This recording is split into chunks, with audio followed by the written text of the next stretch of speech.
everybody. Welcome to the next episode of Mondays with the Master Esthetician. That would be me. I'm SkyLee.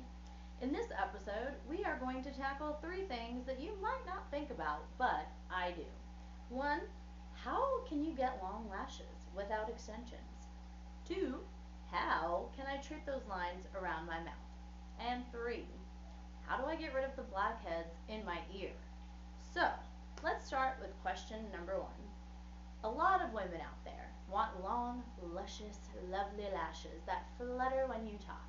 Because let's just face it, historically, men are physiologically programmed to look for partners with long, luscious lashes. It means that they would be great mothers to their children, even if now they don't actually want children. So, let's go ahead and I'll give you some different examples of things you can do aside from lash extensions to get longer, luscious lashes. Now, lash extensions are fine. If that's what you're into, you go right ahead. They will give you instant long, luscious lashes. For me, it's not really an option. I love wearing a lot of makeup when I am dressing up. That includes eyeliner, mascara, eyeshadow, and those are things that you have to be really cautious of when you wear lash extensions because you really can't put a lot of stuff on them, and you can't use oil-based eye makeup removers to take off makeup. So it really limits what you can use to take it off. Now, for me, I'm really harsh with my lashes. Like, I kind of just, rub to get off my makeup with a gentle cleanser. I sleep on them. I wear an eye mask in bed. So it just doesn't work for me. If you're one of those kinds of people, then you have some other options. My absolute favorite is Grande Lash. It is a lash growth serum. I've been using it for probably like 10 years. It's my favorite because I've tried some other ones and they just either didn't work well, they were expensive, or they caused me to have weird pigment on my lids, or they burn my eyes. I tend to be sensitive to things. So Grande Lash has been great because I have no sensitivity. It's not dyeing my lid on my lash, and within 2 to 3 weeks of using it, it made my lashes super long. And anytime I've stopped using it for a longer period of time, like a month or two, I notice a huge difference. Like these, oh, natural. And I mean, they're pretty awesome. I'm happy with them. People notice them. They ask me all the time if they're extensions, and they're not. It costs roughly $60 for 3 months of Grande Lash or $120 for 6 months, and I think it's just phenomenal. It works different for everybody, but that's my recommendation. There's other companies like Babe Lash or Revita Lash that are fine to use. I don't have any challenges with those.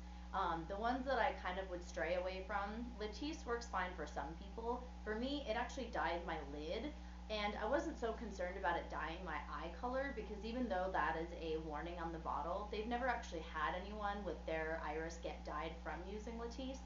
They just have to put it on there because Latisse started as a glaucoma medication. So they were dripping it directly in the eye, and that was causing the pigmentation to change. So if it works for you, then fine, keep using it. It's just really expensive. It's like $100 and something for 1 month supply. So I'd rather go with something that works that's less expensive. When it comes to the Lash Boost, I think is what it's called, from Rodin and Fields, stay away from that crap. It is full of junk, and they have a huge class action lawsuit right now because they've been causing problems with people's eyes. So just don't even go there. Question number two, the lines around your mouth. Now, let's just assume you were never a smoker because that, of course, is going to cause lines around the mouth. Other things that can cause them is always using straws, always pursing your lips. I mean, let's just face facts here. Duck lips are kind of the new thing in pictures, and doing that causes lines around the mouth. So stop doing it because you don't want lines around your mouth, and you look stupid. Let's just be honest. Like, I'm so sexy. No, nobody looks good doing that, okay? So just stop it.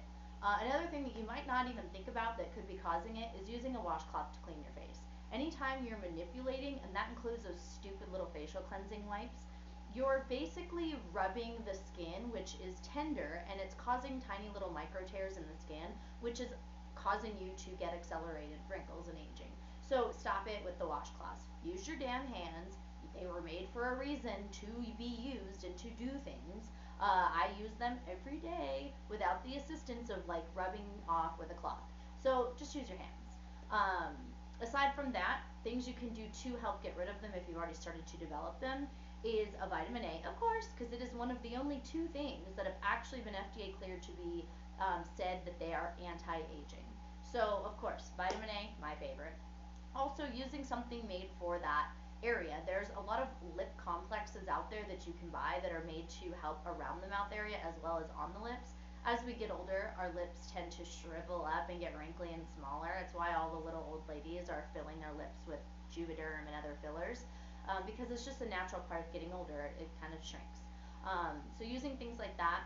If you are not prone to breakouts whatsoever, you could even use an eye cream around your mouth if you wanted to. I've done it for years. I'm not prone to breaking out, and I find that I really like it because it is more emollient and it's made for a gentler area, so it really helps to get rid of the fine lines. So yes, those are my recommendations on that. Question number 3, blackheads in the ears. Ugh. Okay, so if you have longer hair, if you're using product in your hair, if you use any kind of oils for your hair, you're going to be more prone to getting blackheads in your ears if you wear your hair down a lot. So things you can do to help get rid of them: keep your ears clean. Don't forget to clean your ears when you're in the shower. I mean, I've seen so many people over the years, and they are generally clean people, but they come in for a facial and I'll find like a little crusty behind their ears or in their ears, because a lot of people just don't think to get in there and like clean their ears. So that's first and foremost, clean your ears. Secondly, you can use things in your ears to help to fight them, like salicylic acid toners are great. Even using your enzyme exfoliant in your ear, totally fine as long as you get it out. Don't stick it in your ear, just on the outer area. And then, of course, if you are going to an esthetician, just ask them, like, hey, I got a blackhead in here, can you handle that? Like, it's our job, we can do that for you.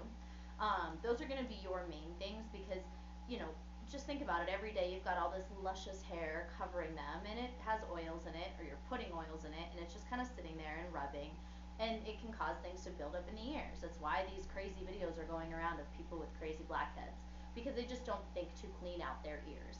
If you are using a vitamin A or you're using a vitamin C, it's okay to put it right on the outer area of the ear. Just don't stick it in your ears. Because, you know, it is still skin. It's still a part of your body. You still want to treat it just like you do your face. So, you know, it's really that simple.